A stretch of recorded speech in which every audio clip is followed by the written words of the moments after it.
Sir ఒకటి మాత్రం వాస్తవం, నేను ప్రత్యేకంగా ఫీల్డ్లో నేను కూడా తిరిగిన కదా, ఇంత పెద్ద ఎత్తున నా లైఫ్లో బోగస్ ఓటింగ్ చూడలే. ఎప్పుడు చంద్రాయనగుట్టలో, చార్మినార్లో, యాకత్పురలో, ఓల్డ్ సిటీలో ఎప్పుడు అవుతుండే అని చెప్పని వాళ్ళ పార్టీకి చెందిన ఫిరోజ్ ఎప్పుడు అంటుండే, నాంపల్లికి చెందిన ఫిరోజ్ ఊకేడుస్తుండే ఆయన, బోగస్ ఓటింగ్ ఓరా మీరు హరారే అని చెప్పని అంటుండే.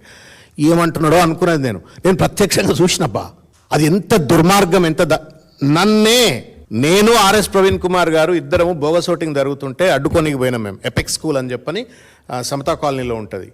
మా మీదకి దాడికి వచ్చిండ్రు. అరే మేమన్నారు, మేము వచ్చింది ఎందుకు రాబోయ్, బోగస్ ఓటింగ్ అడ్డుకోవాలని చెప్పని వచ్చినాం మేము. పోలీసు వాళ్ళు కూడా వాళ్ళకి మద్దతు ఇచ్చేటువంటి ఒక పరిస్థితి. మేము అడిగిన పోలీసు వాళ్ళని, మీ డ్యూటీ మేము చేయడానికి వచ్చినామా, మీరు బోగస్ ఓటింగ్ ఆపుతలేరు కాబట్టి మేము వచ్చినామని చెప్పని. కాబట్టి ఇవి నగ్న సత్యాలు. అది వాళ్ళు కూడా గుండెమే చేయబెట్టుకుంటే ఎవరైతే మాట్లాడుతున్న వాళ్ళు వాళ్ళకు కూడా తెలుసు. They colluded with MIM. Karwan, Nampally, లేకపోతే మొత్తం పాత బస్తీ నుండి ముషిరాబాద్, సికింద్రాబాద్, ఎక్కడ వీలైతే అక్కడ వాళ్ళు ఖైరతాబాద్ నుండి పట్టుకొచ్చి, ఫస్ట్ ల్యాన్సర్ నుంచి పట్టుకొచ్చి ఓట్లు వేయించుకునే ప్రయత్నం చేసినారు.